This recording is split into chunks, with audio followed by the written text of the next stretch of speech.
Hello, everybody in the internet. How you doing today? Hello. Hey guys, what's going on? Hey, it's Taylor and Matthew, and welcome to Voices from the Vortex, Episode 2. Electric Boogaloo. Yes, this Boogaloo is electric. All right, we're going to talk about Season 2 today, and it's going to be pretty exciting because we're going to get into David Tennant. He's here. He's arrived. Ta-da! Yeah. He's really great. I mean, I'll talk about it later about just right now he's my favorite, I think, of the Doctors. Really? Yeah, I really do. I really like Matt Smith, and I'll go into it later, but so far David Tennant has been my favorite. Well, he's one of the most popular Doctors in the history of Doctor Who. And I think for good reason. Before we begin, we're going to have some Doctor Who news. Doctor Who news. Matthew, do you have some Doctor Who news for us? Sure. I've got some Doctor Who news for us. First things first. So, okay, every day I check this website out, DoctorWhoNews.net. And some point in time in the last, I don't know, like week or so, they put up a Twitter post saying that, it's just a couple weeks away from the new season, which, today is August 13th, 2012, and we're kind of like, we don't have that yet, so it's like, oh my god, that's so cool, we finally get a date, but we don't really know, but they're spoiling it for us. And then they put up this thing today saying that Doctor Who magazine has announced that the next edition, which is due to publish Thursday, August 23rd, will be delayed at least a week. And the delay is due to production problems, which have meant the magazine has missed its allocated printing slot. Then they say this delay has nothing to do with any potential launch date for the new series of Doctor Who, the date of which is still to be announced by the BBC. And I'm thinking, I think you guys dropped the ball on this one, and we now know it's in a couple weeks, and you're just trying to push it off so it coincides with it. Yeah. Well done, guys. Well done. Yeah. That's great. Anything else? I'm going to leave the rest to you, my friend. Okay. It's not really news, but it was something I saw. They were doing something on Facebook, Doctor Who on Facebook, and it was like they're running these new specials every Saturday, which I haven't recorded. I haven't watched any of them yet. But the last one was the Women of Doctor Who. So they were having sort of a contest to see who was the most famous woman on Doctor Who, and or the fan favorite. And I guess Rose won, but like Sarah Jane was like number 2. Good. And yeah, it was good. So I just thought that was pretty interesting. There wasn't like a long list. I haven't looked at the whole thing, but I just know that I guess Rose won, and I thought that was kind of cool that they were doing that. And these specials, they're on BBC America. They're every Saturday. I don't know exactly what time, but they the last one was the science of Doctor Who, and they talked all about the stuff that's like a lot of it could be real, like about most. They had a guy on there who said, in several years from now, most of this stuff could be possible. Well, there's not a lot of it that's just fantasy. Yeah. Well, there is a group of scientists who have developed what they call the sonic screwdriver. It's roughly the size of a room. Yeah. And can pick up something about the size of a quarter. And can manipulate like locks and stuff like that. Yeah. But far away from like a handheld device. Yeah, for sure. Okay, so are you ready to talk about the episodes? Yeah, well, we're in season 2 now, man. This is the era of Tennant. Sure is. We're going to start off with the Christmas special. Now, every year Doctor Who does they do a Christmas special. And the last couple of years, it's sort of been on its own as sort of just like hey, we're going to do this Christmas thing. But this one was a little different because it was the first episode of the new Doctor, and it was part of the story, and it just happened to be on Christmas. Well, and that's a big part of Christmas, is always celebrating the year before and then the renewal of the year to come, sort of the potential and the hopes in one big night, you know. Obviously the celebration of Jesus, which is also about renewal, as much as Easter would be. And so a big part of that was, okay, so we've got this human thing where we're talking about new world, new age, new year, and so we have a new doctor. Yeah, and I think that's what made this Christmas special kind of different from the others. Is you had the new doctor right away for this. The first episode aired on Christmas, so they were like, "Well, this is the Christmas special." I think this is maybe before they even started like deciding, "Oh, hey, we're going to do a Christmas special." They wanted to see if it would work. Yeah. Play it off once. So it was also it's not as separate as some of the other ones, which we'll get to. We're going to talk about those when we get to those seasons. There's a lot of, you'll hear this a lot, and they did it in the first season, but we didn't really talk about it. They do this whole, like, it's the Doctor Who, you know. It is my favorite joke of the show. It is really. I don't care how many times they do it. They do it all the time, and it's just great. I want to talk about regeneration. We were going to talk about this last week, and I had totally forgot, but he regenerates, and I had a question for you when I first watched this. I said, okay, so how many times can he do this, or can he just do this forever and he lives forever? What happens? And you had a theory, and I'd like you to share it because I think it's really good. Sure. Well, the old series sets down some rules for us. They didn't call it regeneration at first. In fact, the first time the first Doctor regenerated into the second, it was new, and no one knew what was going on. And this new guy was just assumed to be the Doctor then. But by the time we get to Tom Baker, they really started on this idea that Time Lords can regenerate when they're close to death. Their body goes through a process that just renews every cell, makes them a whole new person. That Time Lords only have 13 lives. Okay, so they could go through 12 full regenerations, and they're done. As the old show went on, we kind of started getting this feeling that the Doctor was getting darker as the show was going on. By the time you get to Sylvester McCoy, the seventh Doctor, he was a very dark character who started to manipulate the world around him, more than just, when I show up and there's a monster, I fight it and save the world, but you get the, I'm going to actively do things to stop monsters from even coming. So the idea that the regeneration changes a person, but they're still getting older, it's still the same person. So a big part of it comes from the past of who they are, of the Time Lords are. They had an ancient world where one of their greatest members was called Rassilon, and Rassilon was the one who developed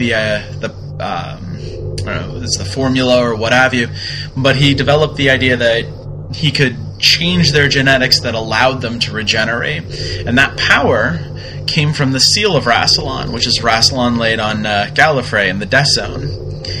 So all Time Lords have in their DNA this power to regenerate, but the power itself stems from Rassilon himself. Rassilon lies on Gallifrey. Gallifrey was destroyed during the Time War. Whether or not the Time Lords could still regenerate is a pretty fair question, but the Doctor has always had a difficult time regenerating. He's never been good at it.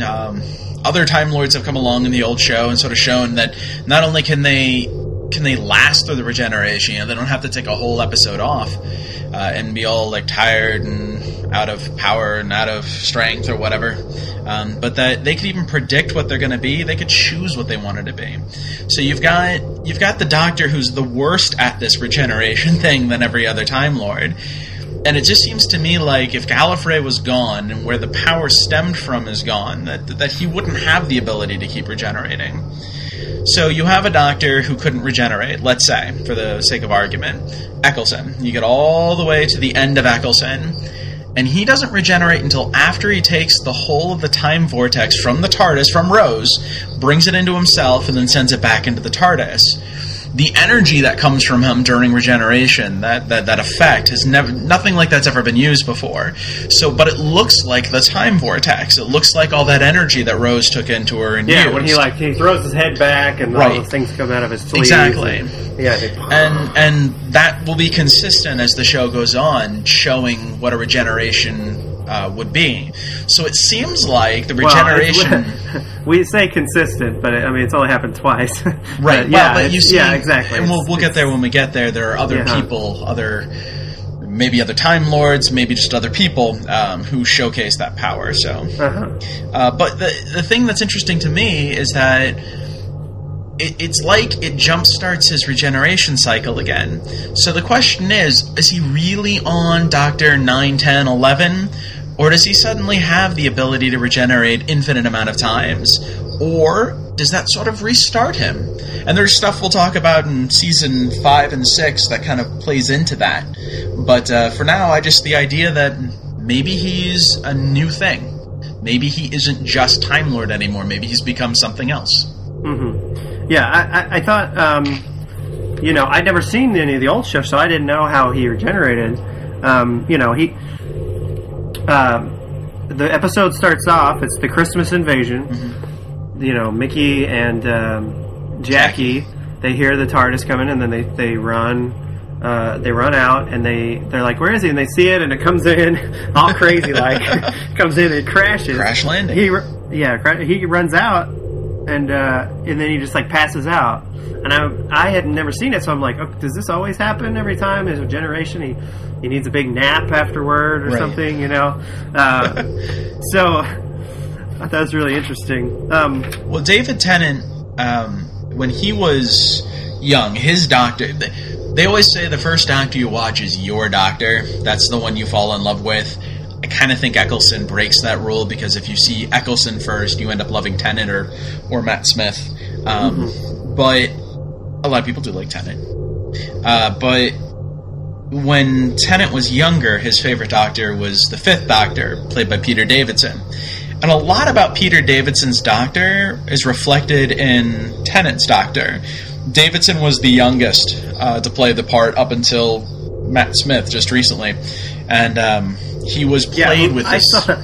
I was watching something recently, and it was the first scene, right after the regeneration, and his voice is almost a little squeaky. I was like, oh, what a little guy, Matt Smith. He was really young, I thought. Well, yeah, and that's that's a part of... You see that a couple times throughout the show. I'll mention it when we get there, but other regenerations end with a Time Lord squeaking. Because he wants to see the range that he's got, the high and the low. It's hello, and you'll...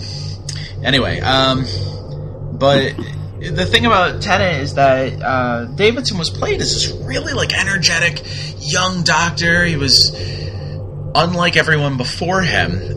And through the course of his time on the show, he becomes more and more of an adult. He becomes older.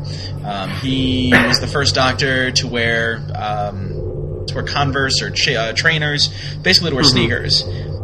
He was the first Doctor to wear a decorative vegetable. But he was the first Doctor to have a lot of companions. And not that there was a love story, but it was called the crowded TARDIS, that time in Doctor Who. That, you had a lot of people following him. And Tennant's Doctor reflects this. He's young, and he wears the shoes, with the suit. He's got sneakers on, basically, and he's a lot of running and a lot of physical activity, which is what Peter Davidson's Doctor was all about. So... Tennant brought a lot of that to his part, and you really see that in the show. Yeah. Well, let's move on to the episode. A lot of crazy stuff happens in this episode. He passes out, and he's breathing out time stuff, and then there's these Santa robots. And as soon as I saw these things, I was like, "Oh, they're no good." Even before they started shooting people with their trombones, I was like, "These things are no. There's going to be something wrong with these things. Something's going to happen." Yeah. And the Christmas tree just goes nuts. That. First time I saw that, I was like, "What is going on?" And it just spins around and cuts into the wall. And, right. Great. And also, Harriet Jones is back. Oh, Harriet Jones, MP for Flydale North. Yeah, but she's Prime Minister now. Prime Minister. Yes. Yes, I know who you are. Yes, exactly. One thing was interesting about this was, at least in the new series, I don't know about the old, this was the first episode where it was kind of in the one with the Slovene, where the Slovene crash land, but that turned out to be like, they made people think it was a pig in a spacesuit or whatever. This is the first time like the whole world is like, everybody's going crazy. It's all over all these other news channels all over the world. The aliens are here, and the first time like everybody remembers, that this happens. It's a new world. Did any of that ever happen in the old show? Like something that was like a world catastrophe and everybody remembered it, or? Well, I mean, you have a lot of stories where the Cybermen or the Daleks invaded Earth, where you have different groups of people are constantly facing this stuff. UNIT shows up in that first episode again. You see a man from UNIT in uniform. Well, the UNIT used to be what fought the monsters alongside Doctor Who in the old show. So people knew stuff was going on, but they really kept it hush-hush. They really brought it down so no one knew what was happening in the public. Yes, there were Daleks invade Earth and Cybermen invade Earth, but a lot of that took place in the future. Some of it took place in non-canon movies. I don't know. Stuff happened, but people, I guess the point that they get across is people tend to forget this stuff.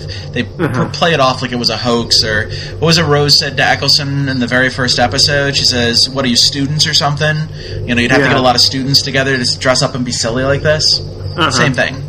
People just rationalize it. Yeah. And this is the first introduction of the theme for season 2, which we'll talk about, Torchwood.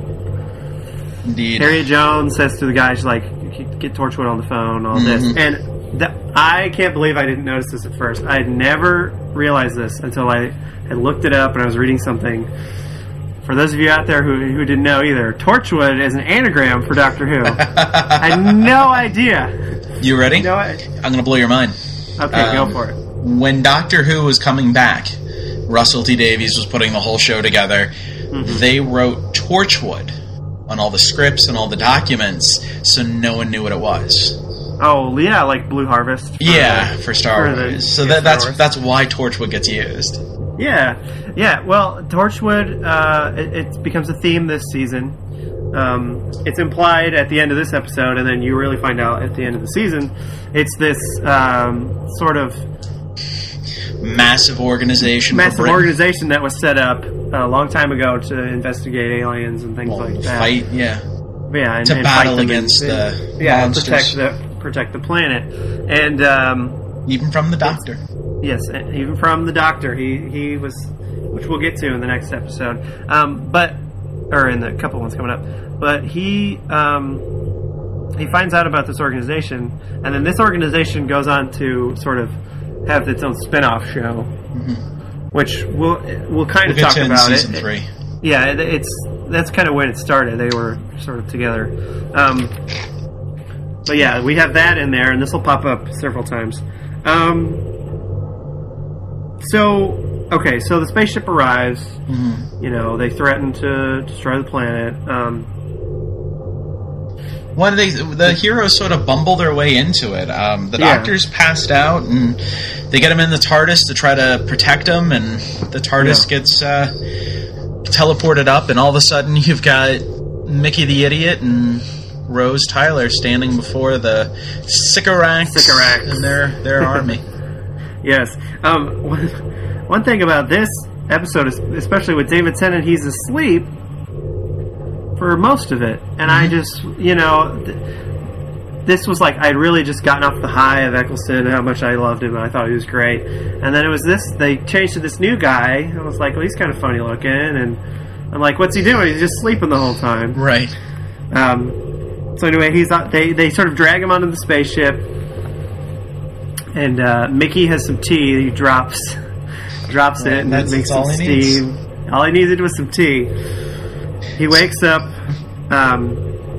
Before we get to him, though, Rose, when she like lists all these things, like she's trying to like sound important. The stolen words. She's like the Shadow Proclamation and the Daleks. whatever, and the Daleks and the Jaggerfest. Roxicoricophalopatorius. Yeah, exactly. That was really funny. So anyway, finally he wakes up. Yay, the Doctor. Mm-hmm. Here's where I want to talk about David Tennant. There was an instant fascination for me. Like, he was just so full of energy. He was hilarious. Right. I was like, this guy is awesome. Like, the first one where he's like, who are you? And he's like, I don't know.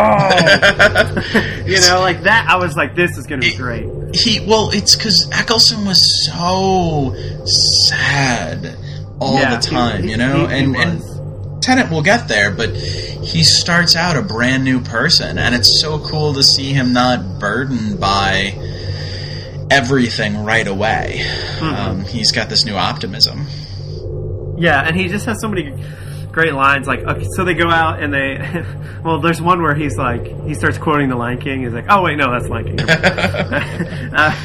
And then, like, they go out and they go... He challenges him to a duel mm-hmm. for the honor of the planet, or for the life of the planet, and he gets his hand chopped off, but he's still in his regeneration stage, so he's able to grow it back. Now I'm sure that's a new thing.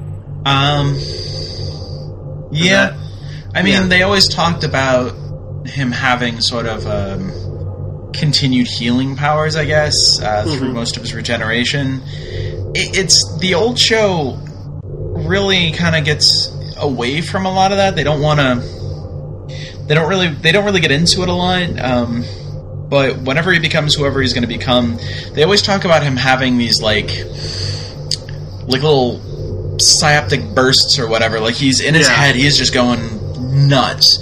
And it really gives rise to the fact that Time Lords might actually be a little bipolar as a species that way. You know, they're manic depressive, man. They spend most of their life doing nothing, and then out of nowhere, it's like, oh, I've got the power. And Tennant's first episode mirrors mm-hmm. the first episode of Peter Davidson, Castrovelva, in which he is out of commission for most of the episode, and it's the companions that are sort of doing stuff until the Doctor finally feels ready to be the Doctor. Yeah. Same kind of thing. Yeah. I gotta say my favorite line in this episode was he gets his hand, he goes, this is a new hand, and this hand, it's a fighting hand. and he wins he wins. And one thing I thought was interesting was we were talking about last week how he, Eccleston's Doctor would sort of let the enemies die at the end, but then mm-hmm. by the end of the season, he had sort of grown into like making better choices, and sort of giving more mercy or whatever.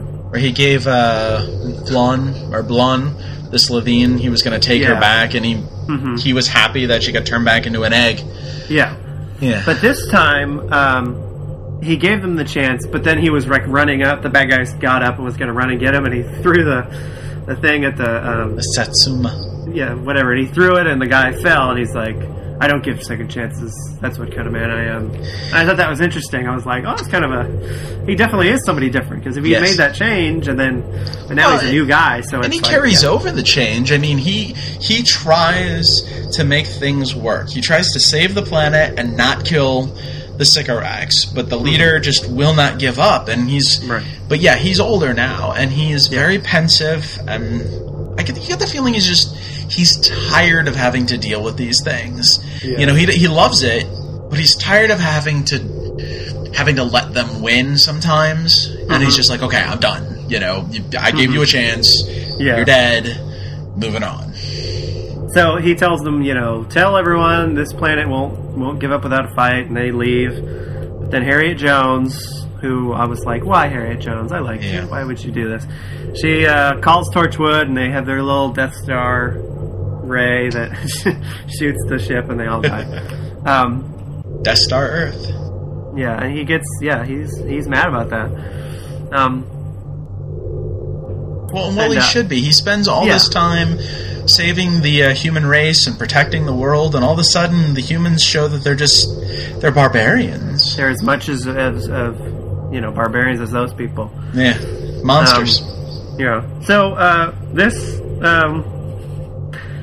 at the end of this, there's the snow, which is really the ash falling from the sky. Mm-hmm. It gets real Christmassy. They're having a dinner. One thing I want to talk about with this, and then we'll move to the next episode, is he goes to the TARDIS and he's got like a closet in there. The TARDIS is a lot bigger than that one room. Yeah. Yes, exactly. He's got a closet in there, and he's picking out an outfit. And we didn't really talk about outfits last week, but every Doctor has an outfit. A unique style, yeah. A unique style, and it was important for him to have a good style, and I really liked his style. He had a suit and shoes, but he had that really nice coat. I think that was great. It's very identifiable now as Doctor Who, the same way Tom Baker's scarf and overcoat and waistcoat were. His fedora. But Eccleston, he had like sort of the shirt underneath, and he had the leather jacket, which is kind of a neat thing. It was like, oh, this is a rockin' Doctor Who. He's got like we were stripped down, yeah, definitely stripped down. I've looked at pictures and I've seen some of the other ones, and especially Tom Baker. He's got layers upon layers of everything, and even the other guys, they always have layers of suits and things. But Eccleston was just like, he had the thing. Well, he was stripped down physically. He was stripped down emotionally. Yeah, it was some good juxtaposition there. Mm-hmm. So now I guess we're going to talk about the episodes in the season. First episode, New Earth. New Earth. A great episode. It's the same old date, going back to the same place with Rose and the Doctor. New York. Which I thought was funny. New York. Yeah, I thought that was funny. Before he did the 15 news, it was New York. I was like, oh, Futurama, Right. Yeah. But basically, to summarize it, they get there. There's a hospital. The Doctor's been summoned by the face of Bo. Yes, it's the return of I love the face of Bo. I think he's great. He's really cool. It's a good plot device from a character that they probably never expected to do anything with. But yeah, it strings it along for another season. Mm-hmm. But yeah, there's the cats who run the cat nurses, and they're doing something pretty terrible. They've got a whole crop of people that are born just to be plague carriers. Mm-hmm. And of course, the Doctor puts a stop to it. Yeah. And there's also the return of Cassandra. She's here too. She's in the basement. Yes. She wants a new body. She steals Rose's body, which some pretty good acting here by Billie Piper and David Tennant when she switches in their bodies and stuff. I was like, they're doing a pretty good job, being... They're both very strong actors. They're very good. One actress. I will say there were better graphics this time on Cassandra. Bigger budget. Than before. It was a little better. I was like, oh, it looks good. So basically, she didn't die. It was the front of her. I like that explanation. This is from the back. This is from the back of it. So she's talking out of her exact. Ask me no more questions. Yes, it's a really good establishing episode. Yeah, it is. I love Cassandra's little robots, spider robots that look like. Have you seen Meet the Robinsons? It's a Disney movie. It looks like that whole thing. They do. So he solves all the people get out, the sick people, which isn't good. Right. They start making other people sick, and then he solves that. He plays cures doctor. Them. Yeah, he cures them all. Yep. Makes people better. Mm-hmm. And then, a very touching ending. Yeah. Well, I was going to say, he talks to the face of Bo at the end, is what I was going to say. Oh, sure. And he says, we shall meet again, which this will come up later. We'll see this again. The face of Bo has a message for him. A secret, something, which this is actually a kind of a long one. They don't get into this till season 3, right? This is... Right, and it's... They're setting up a long thing, yeah. Yeah, well, and it was...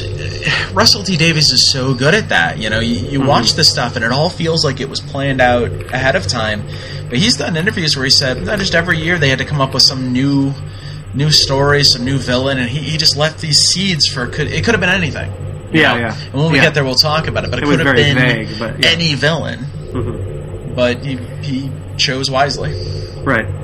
Okay, let's move on to episode 3, Tooth and Claw.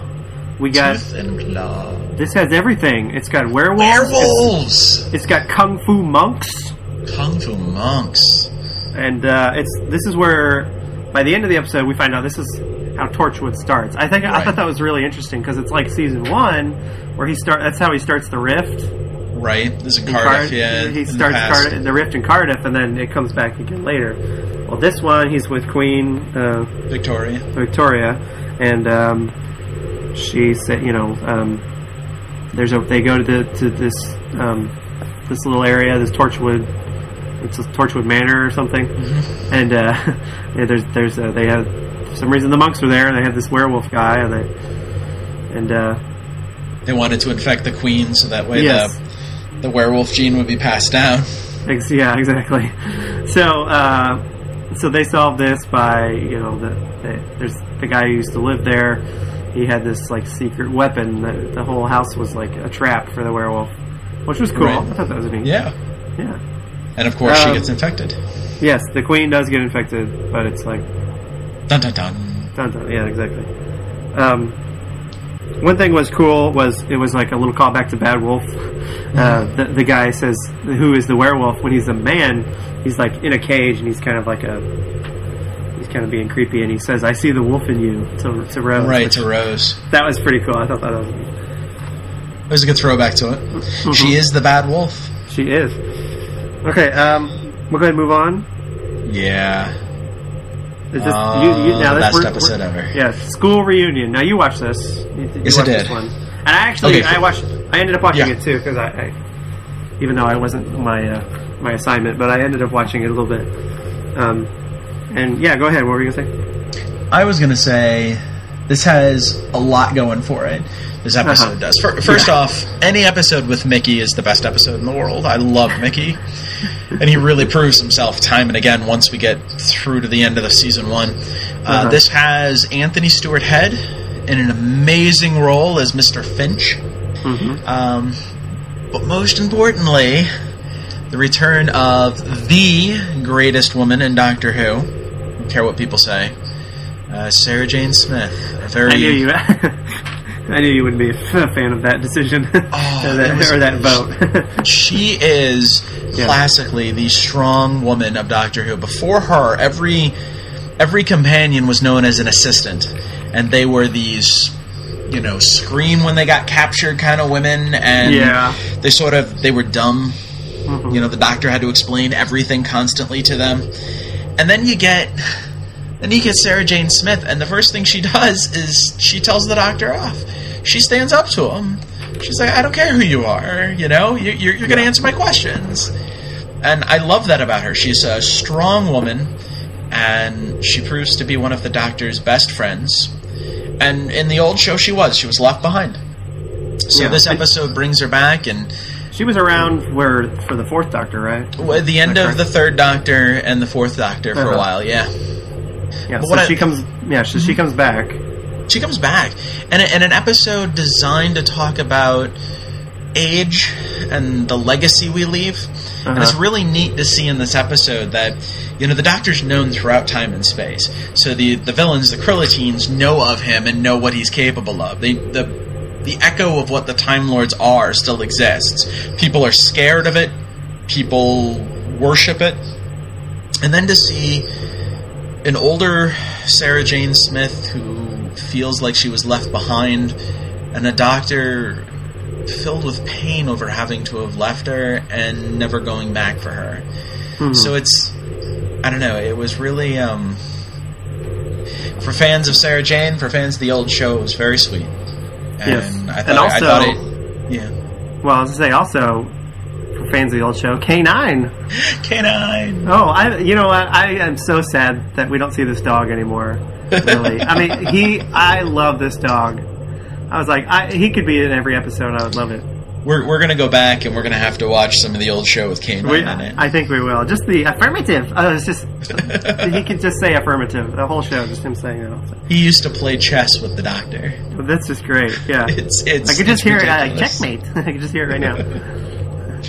So great episode, good themes, and probably one of the best speeches David Tennant gives when he's talking to Mr. Finch is, I'm so old now. I have so little mercy.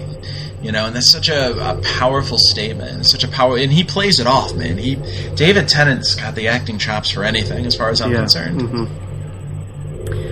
There's a lot of funny things in this that I there was the part where Mickey can't get into the school, and he's like, "We are in a car," and he's like, "Yeah, I know we're in a car, but what am I going to do about it?" "We are in a car." And Mickey then, the tin dog. Yes, he just I love how he's just like, I'm stuck in the car. Oh, I can't believe it. I'm the tin dog. Like, yeah. You do a good Mickey. Oh, thanks. I was just, I'm the tin dog. Anyway, so. They stopped the Krill teens. They were they had the kids at the computer, and they were trying to get K9 sacrifices himself. But then it wasn't a big deal because then they just brought another one. The Doctor brought him back. That was good. And the last best part of this episode, my friend, Mickey joins the crew. Yes, he joins the crew. He comes with them for a couple episodes, I think. Yep. Yeah, just next 3. Which the next episode is one I watched because I really enjoyed it the first time, and I was like, I gotta watch this one again. The Girl in the Fireplace. This is a really cool episode as far as time travel, which I'm always really into.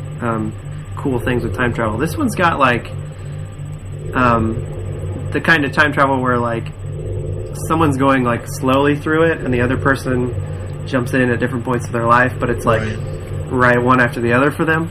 I love those kinds of stories. Are really kind of neat. So they get on this spaceship, and this spaceship has been sort of abandoned. They come to find out, and there are all these time portals to this woman's life. She lives in France in way back when, the 18th century or something. Right. 17th or 18th, I'm not sure.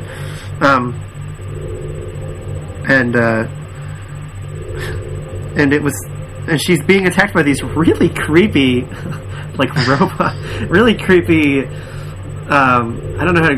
They're robots, Clockwork but monsters. Yeah, clockwork, and they look like the V for Vendetta, kind of, with wigs on. They're really creepy looking. But yeah, they're trying to steal her brain because they need parts for their spaceship. They basically, you come to find out, they've chopped up the crew. This is really a cool one, but then you're like, oh my god, these things are really kind of morbid. And it wasn't so much as, this was another one where they were scary, but they weren't evil. They were just robots. They were just trying to do what they needed to for the ship to get it to go. Right. So, yeah. Fun things about this. Mickey's wearing a Nintendo shirt. I thought, I was like, that's cool. I didn't notice that the first time. Yeah, know your roots. And we see a new trick in this one. It's a new trick for the new show. He scans her brain. He puts his hands on her head. Right. He scans her brain. Now, very mind meldy. Yeah. Did they do this in the old show? Not that I remember. I mean, they might have. I can't think of any particular time. And she, I guess they wanted her brain because she was kind of special. She kind of saw into his brain. So there was something different about her. Well, and at the end, they explain it. That she was, the ship itself was called the SS Madame de Pompadour. That was the name on the ship. Yeah. And that it was her life. It was someone had built some sort of museum to her life, and that's why they were going. Exactly. He goes to the party and he dances and he invents the banana daiquiri. I think I invented it a couple centuries too early.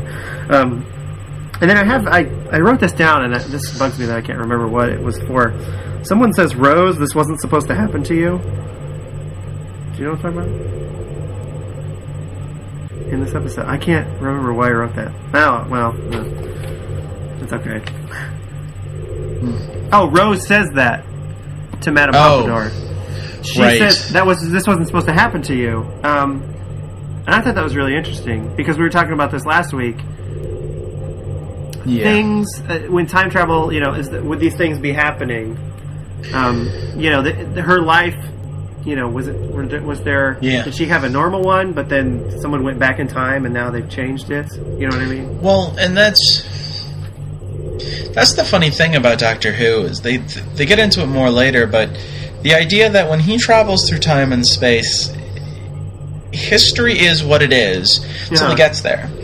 And sometimes he changes it, and sometimes he was meant to be there to change it. Yeah. So there's a lot of when you travel with the Doctor, you're meant to change history by being a part of it.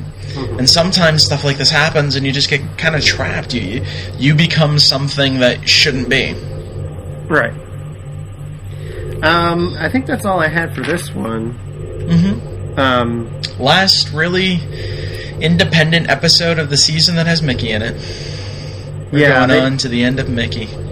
We sure are.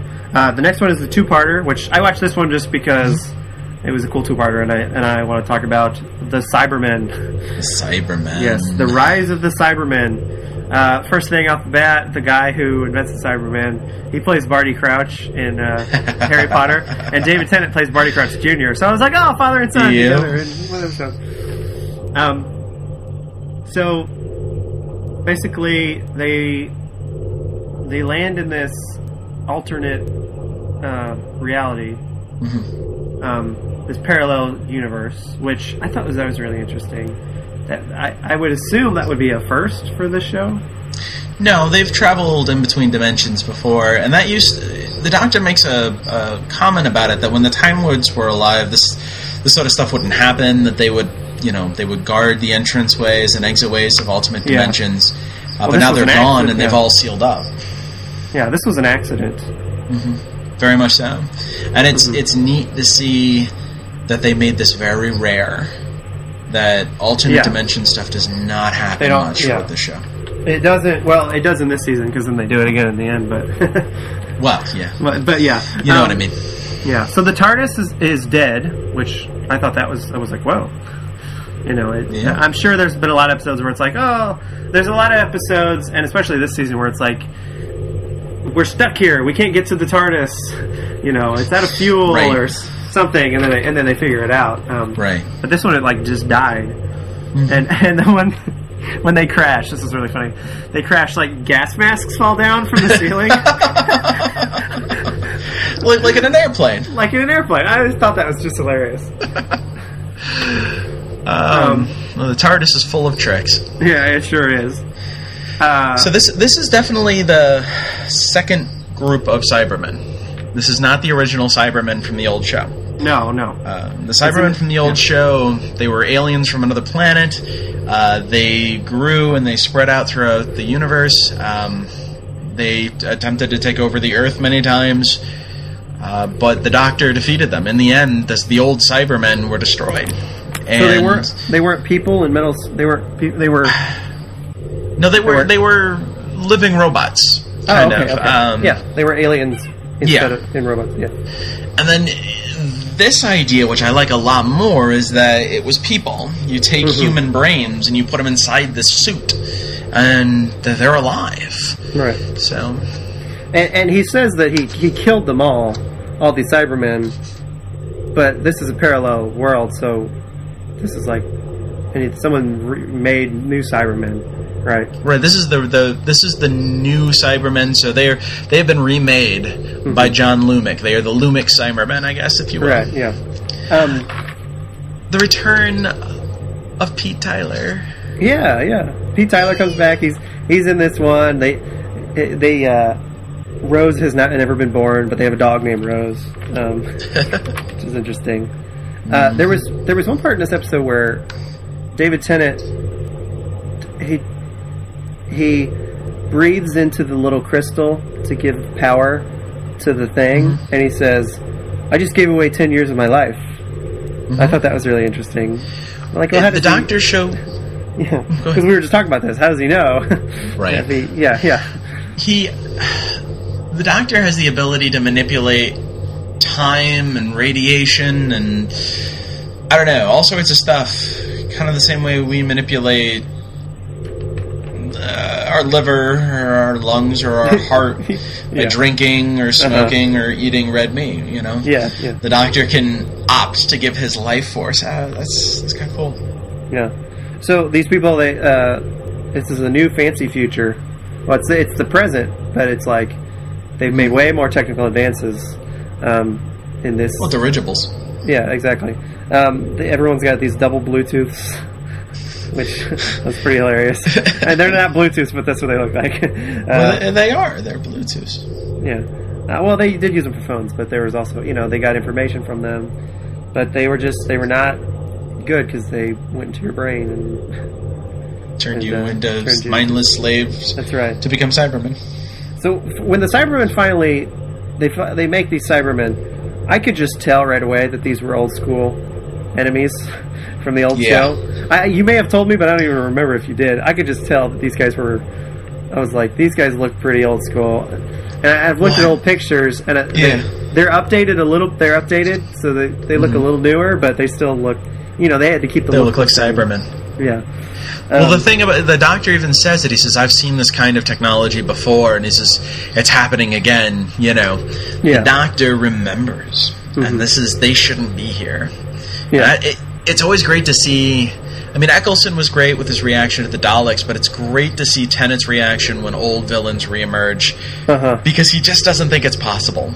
Yeah, and he is so bewildered by how it's happening, and it's taking a toll on him. And these guys have a catchphrase as well. Delete.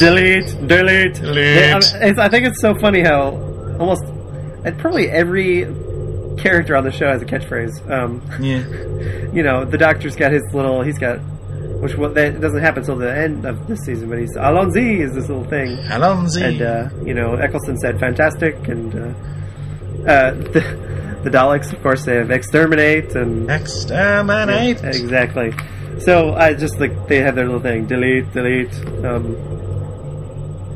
thought that was great, and I love the Cybermen. It's a great catchphrase. I have to say, I love the enemies on this show. The Daleks, the Cybermen.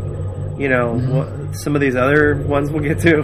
They're just the ones that are sort of come back a lot. Every once in a while there'll be a monster that's like you only see once. Right. But like the ones that come back, they're just so great.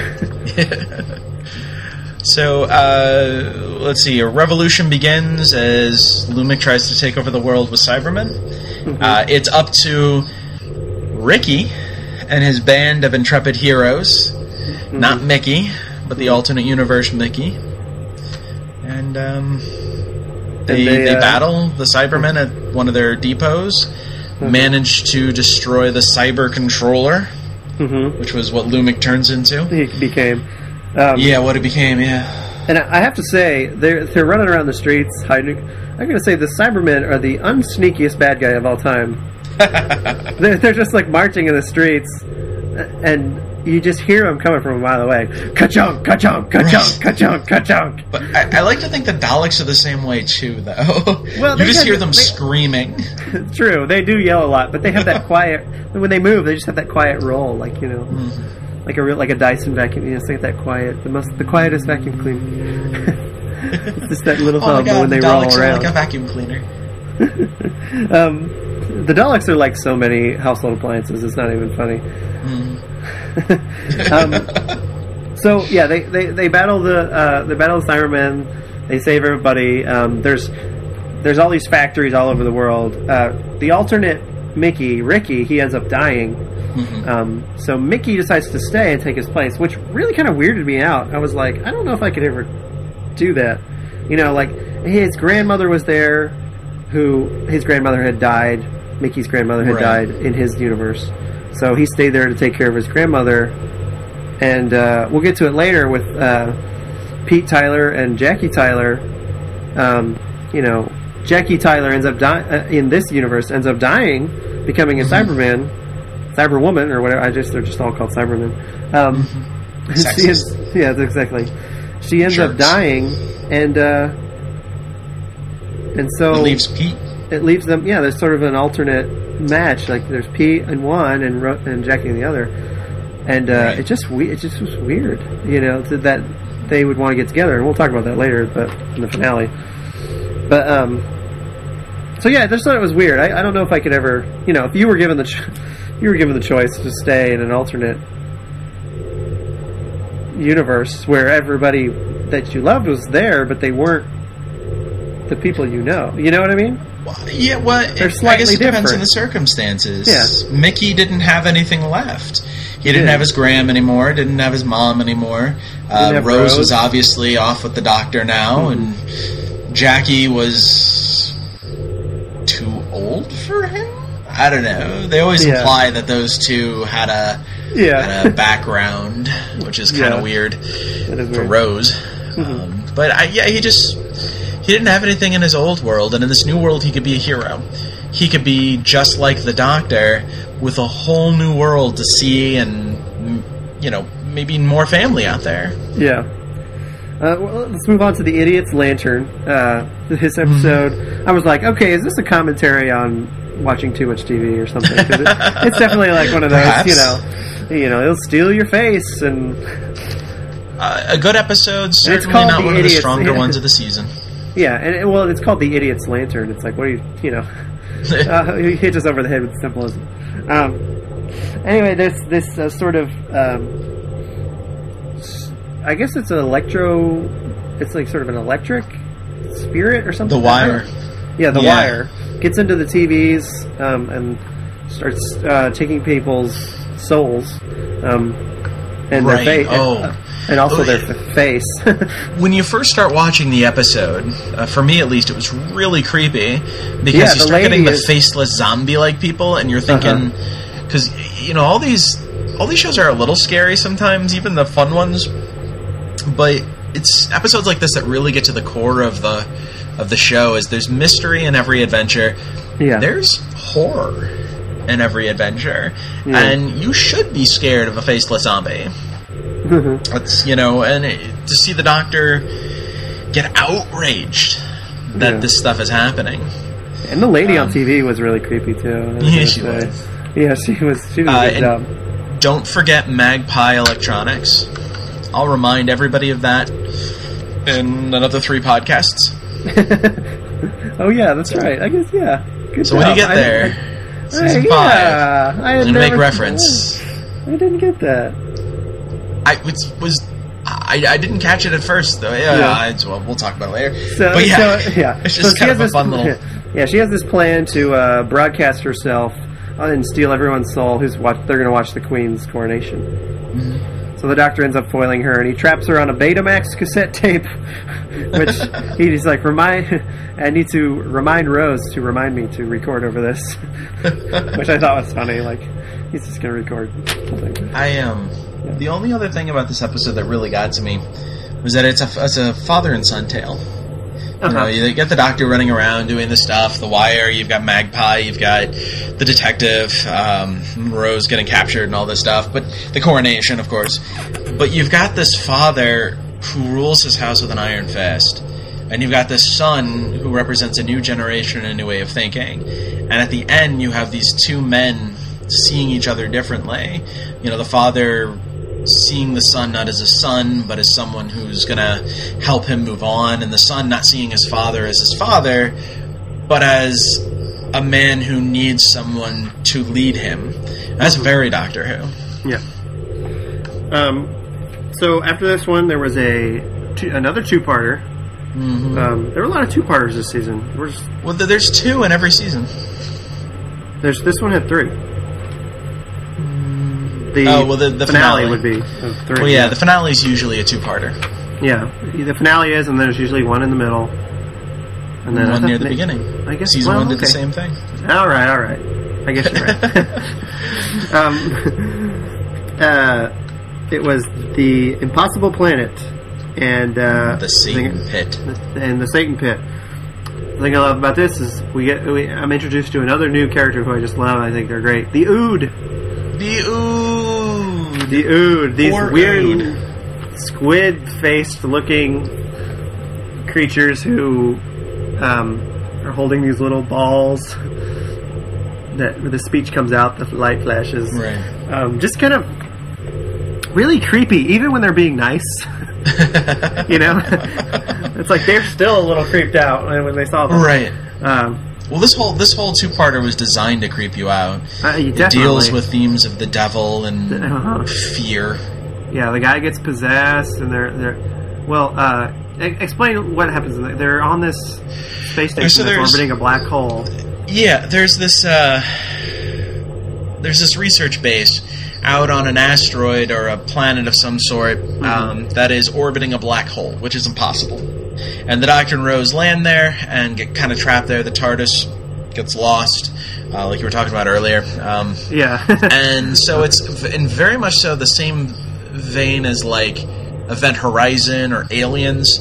It's a who survives at the end kind of tale. The Ood are their servants, and the Ood end up getting possessed by this being who's there on this impossible planet, who claims to be the devil or the first evil one. We'll get to this in later seasons, but like anytime there's an episode where it's like people on a space station or they're like part of a crew, I'm like, okay, we're gonna have some deaths here. Space is scary in Doctor Who. Yeah. Well, it doesn't end well for anyone. No, it doesn't. So he ends up. They drill down into this, or they drill down. They finally get down. The Ood are now, the Ood are now possessed by this devil who are, and you know, one of the crew members was,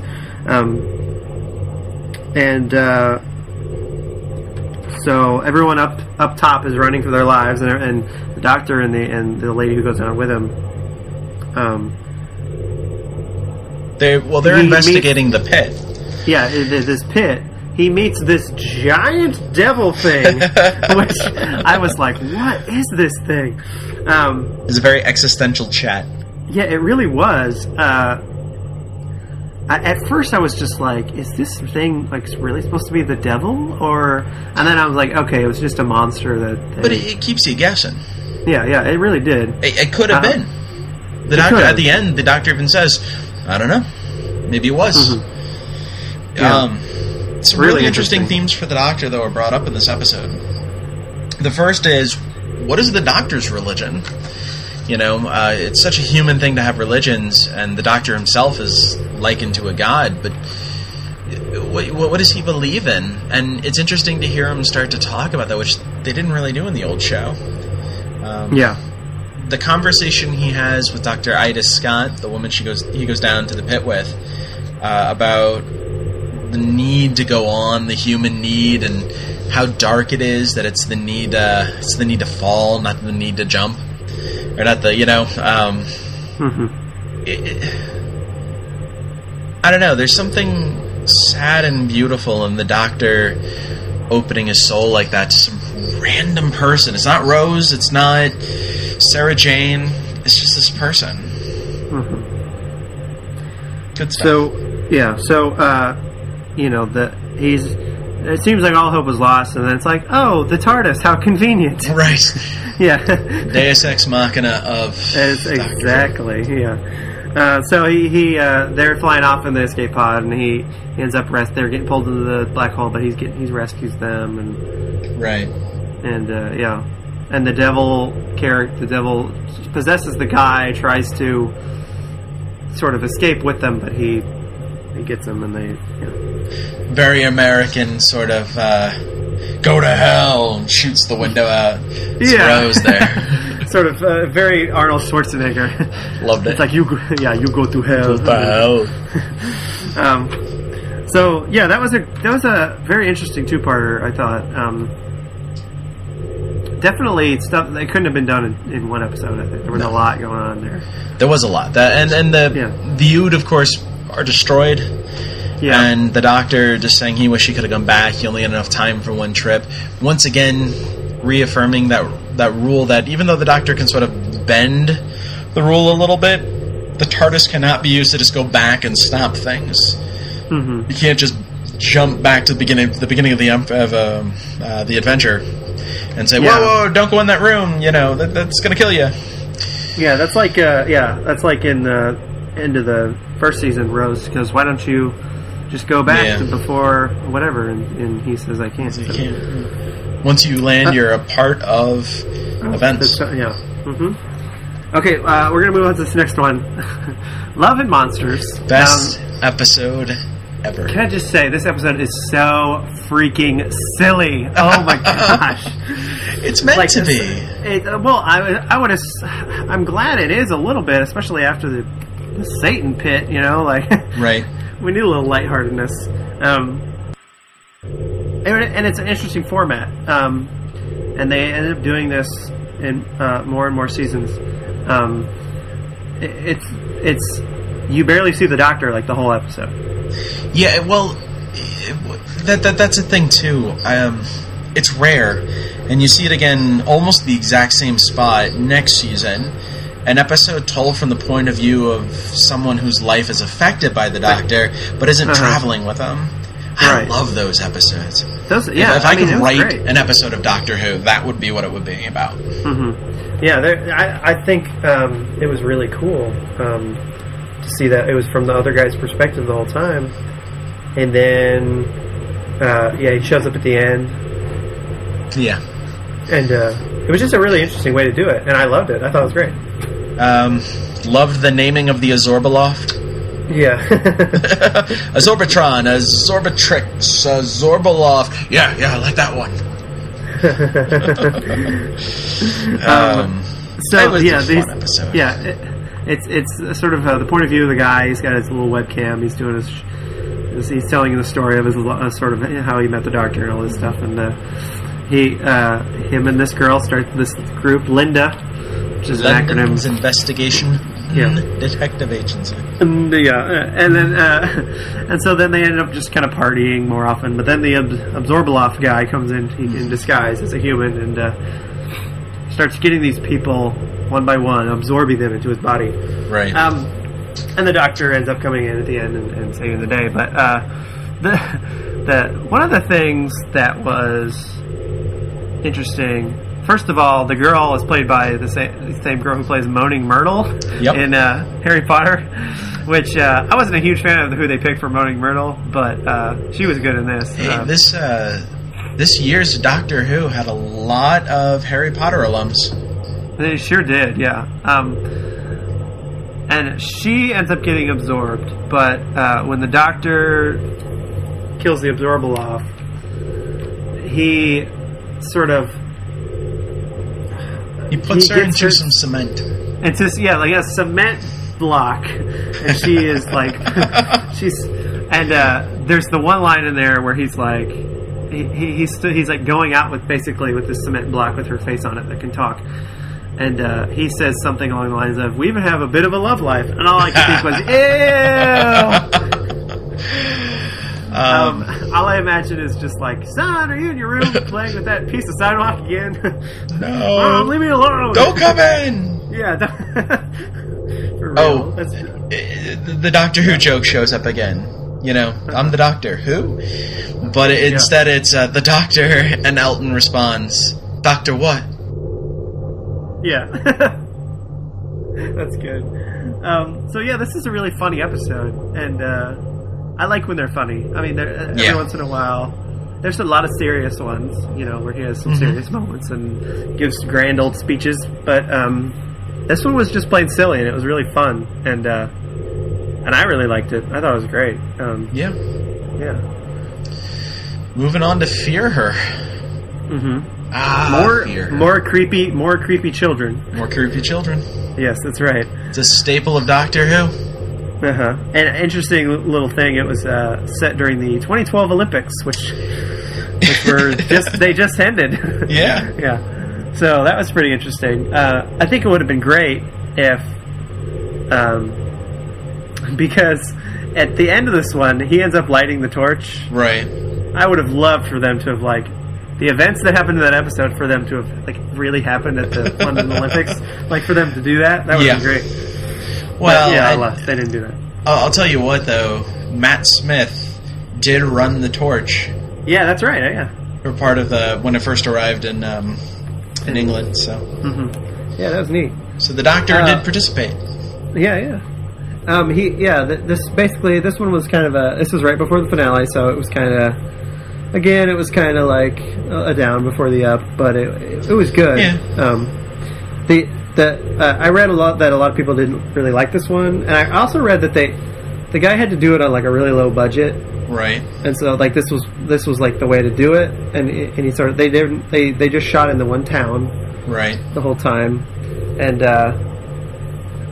so basically it's about this little girl. She draws pictures of people and they disappear into the picture. Mm-hmm. Another example of the villain of the episode isn't really a villain. The thing that gets inside little Chloe is a lost child, and it brings Chloe's imaginations to life, and so she has all these negative memories of her father who left her and her mother, and the drawing in the closet she draws is of her father, or the monster her father is in her mind.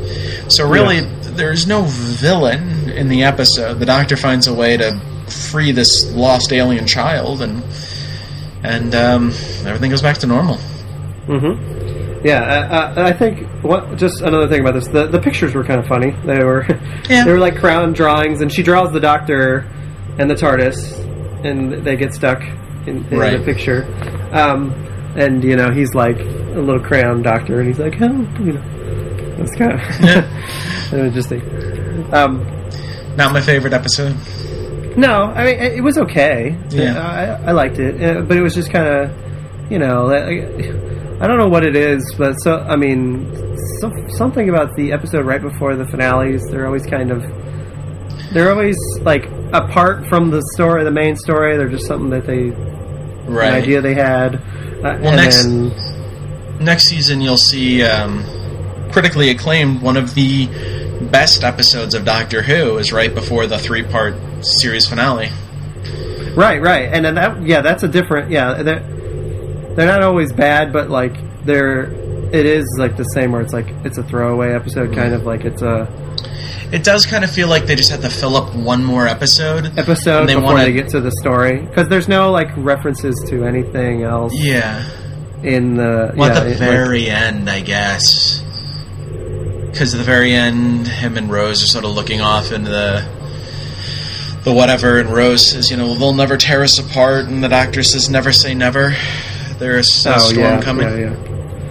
Yeah. It's just very like, next episode's coming. And the next episode, it's the Army of Ghosts. Ta-da! At the beginning of this, Rose is like narrating, and she says, "This is where this is the story of how I died." Yeah. And I'm like, what?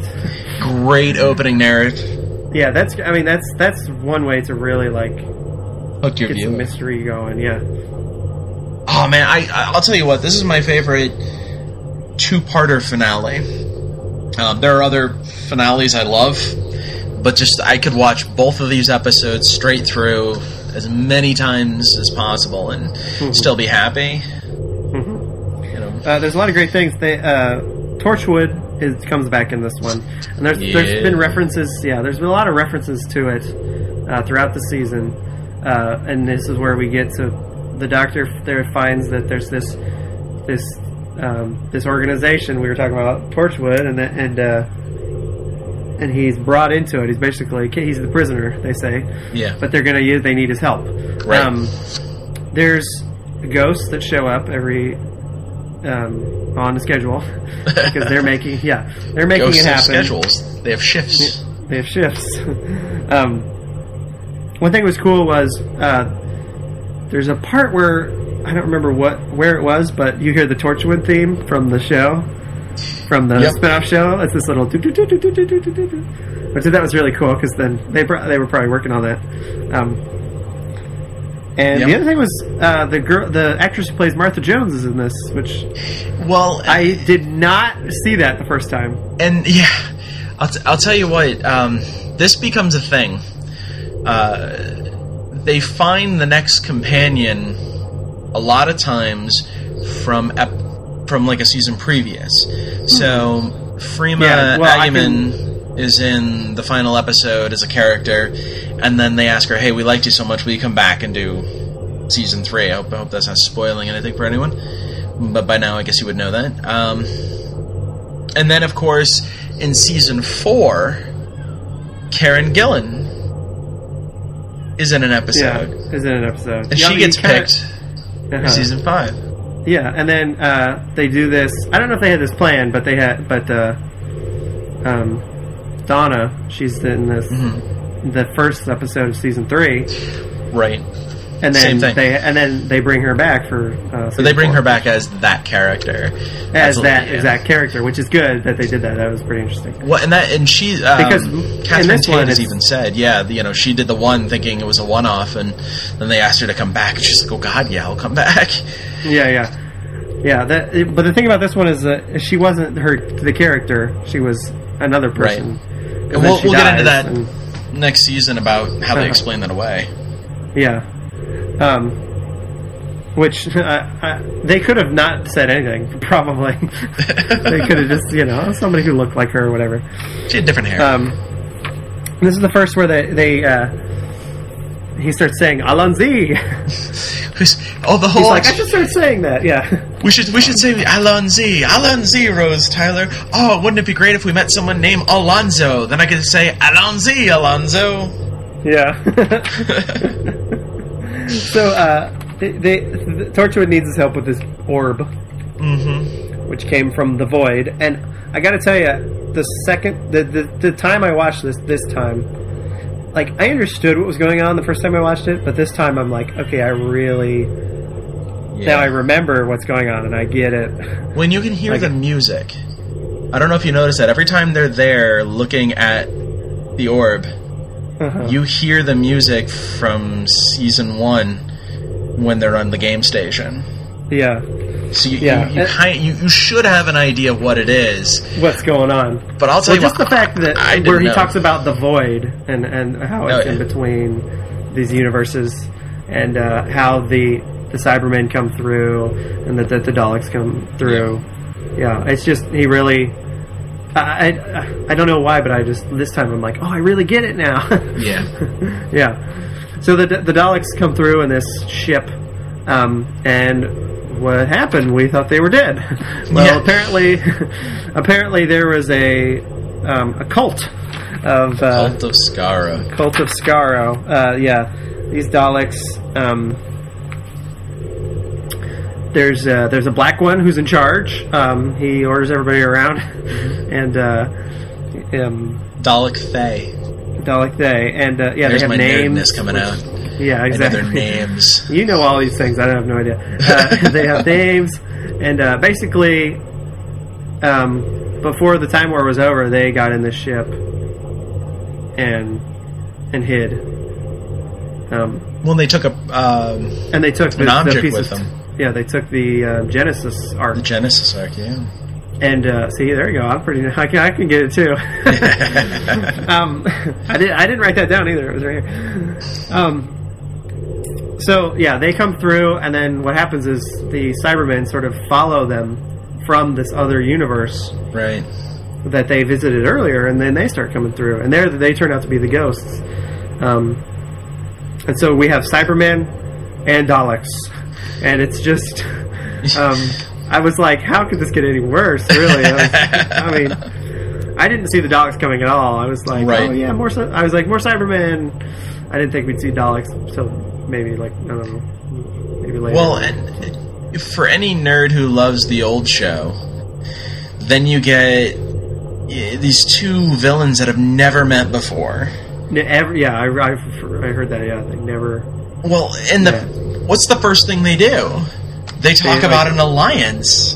Uh-huh. And I'll tell you what, everyone in that episode was dead quiet as those two were talking. The doctor was hanging on every word, afraid of what might happen. I was sitting there the same way. Uh-huh. I was thinking, it's really there's cool to see them way. talk to each other. Yeah.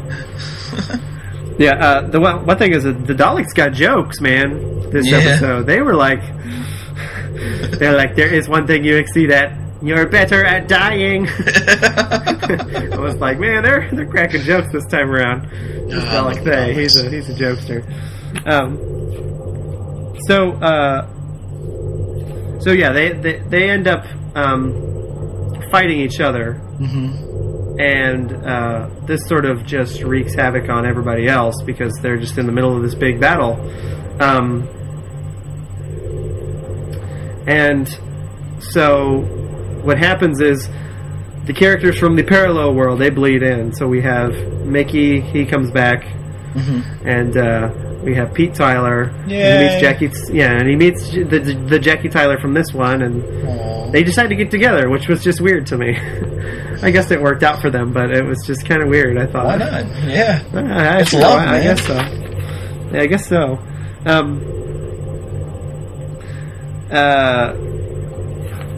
Well, and it's interesting.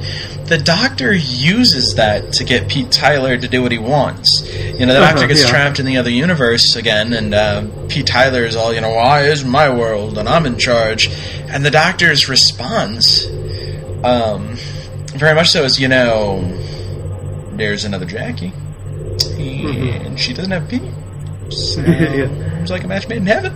That's right. Maybe you should listen to me, and I'll get you guys all hooked up there. I can help you out. He manipulates them. So they end up finding out what this Genesis Ark is. It was a prison, a Time Lord prison, which it's bigger. It's Time Lord technology. It's bigger on the inside. So all these Daleks come shooting out, which I was like, millions. Millions and millions. Then one thing I will say about the Daleks is every time so far, this happened twice now, every time you think that they've killed them all, there's no more left, it turns out, but there was this, but there was the Emperor, but there was the cult. And this one, I saw that sneaky Dalek. I saw him disappear. Away. I saw him this time. I was like, oh, that's okay. And then the one thing I thought was interesting too about this is the one girl who was the head of Torchwood, she ends up fighting her cyber body, and you could tell because the blood comes out of the tear, but she helps them. But she's been turned into a Cyberman. She believed in what she was doing. She had faith, not faith in God or anything, but faith in Torchwood and what she was doing the right thing. Yeah. And so she sort of fought that. But I thought that was really interesting, and that I was like, oh, well, yeah. A lot of good twists and turns. Yeah. So this is also the first time we see the 3D goggles or the 3D glasses that he puts on, and he uses them to see void stuff that's all around people. And so he reverses the thing and sucks all the Daleks and all the Cybermen into the void. And the one thing, I had a question. I thought maybe you could answer this. Yeah. The Cybermen had void stuff on them because they came through the void. But what about the newly made Cybermen? They made a few new ones. They didn't have void stuff on them. The technology that they brought with them made the new Cybermen? Good answer. Okay. I don't know. I'll accept it. I mean, I'm sure there's some, but that just hit me. I was like, well, they made some, but they didn't come through, so why? But anyway, yeah. So technically, the Daleks didn't come through. They were inside the void ship that nothing could penetrate, including void stuff. Right. But shut up. And the ones in the prison. But shut your mouth. It makes sense. And so this also, the last thing we'll talk about here this week, is the end of Rose. She is going to be sucked into the void, but then Pete Tyler jumps back with his universe jumper, catches her, and universe jumper. I don't know, I just made that up. it's a good term. Anyway, he catches her, and she's stuck in the universe, and they're both, the thing I'll say about Doctor Who that I love is change. I love when they change things. So once, she was around for 2 years, so it was kind of like, okay, I guess I'm ready for somebody new. But this time I watched it, and I was actually kind of sad, because I was like, I could really see the sadness. I mean, he was yelling. He was like, no, when she Yeah. He was screaming when she was going. The first time I watched it, I probably thought, "Oh, this is a little corny." It's like, no, but like I really, the look on his face when she was flying towards the void, that was It's a very sad moment, and then of course the final scene where he gets one last chance to say goodbye to her. They meet at Bad Wolf Bay. Bad Wolf Bay, which is good. He doesn't get to say it. The very end there. No, he doesn't get to say, "I love you." Yeah, and he has tears, and I was like, man. And then we get the ending. And then you get and then it's a silly ending. Madonna, it's like, she's there, she pops up, and he's like, what? It's the first instance of the what? What? Joke, What? What? And she's like, you got some explaining to do. Ricky? Yeah. So overall, this season, just with the introduction of David Tennant, it's already, I would say, of course, better than the first, which is a good thing. You want it to get better. But gosh, it was really good. Some good episodes in here. I'm excited for season 3. I remember that. I like that one. We get a new companion. We get some new villains and things that are just really, really cool. I feel like if you were marathoning Doctor Who, which I often do with people when I get them introduced to Doctor Who. That's how I watched it. So. Right. Up until now. When you're marathoning it, seasons 1 and 2 are great together. Then when you get to the end of season 2, such a wonderful place to take a little break. Yeah. Give yourself a week or two, miss it, then come back for season 3. Yeah. It's very different because the Doctor's growing. He's lost someone now that he cared very much about, and he has to move on. So there's the beginning of that pain that you will talk non-stop about by the time we get to the end of season 4.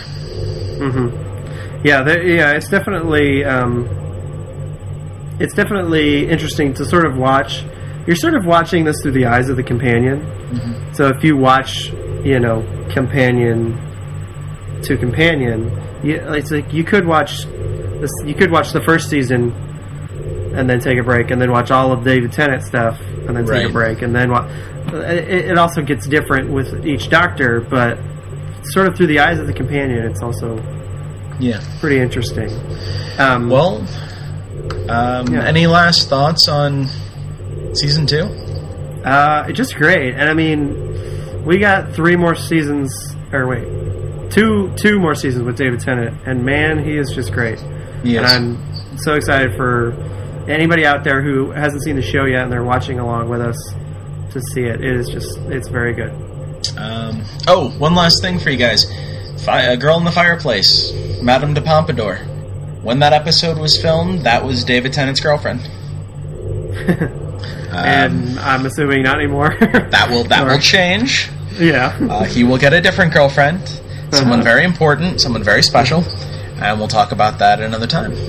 Yeah. So get ready.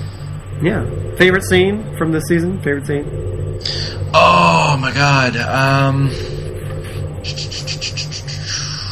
not sure anything with Elton from Love and Monsters. Love and Monsters. I have to think about. I'm not sure. I love. There's so many silly things in this one. In this season, like cat nurses. There were silly things in the first one, but this one had a lot of stuff. I think my favorite scene this season is the beginning, where the Doctor finally wakes up. That whole monologue there, and the whole from when he wakes up to the end of the episode, and you see, this is what kind of Doctor Who this guy's going to be. Yeah. That was just such a great scene, and such a great, and just hilarious. He really sums up what kind of character he's going to be the whole time. I'd agree. That's all we got this week. Join us next week. We'll talk about season 3. We'll get into some really old school Doctor Who stuff once we get into season 3. We're going to go back a ways. Yeah. So we hope you all enjoyed it. We enjoyed it, and we'll see y'all next week. Gallifrey rises. Have fun. Yeah, that's right. Have fun with you.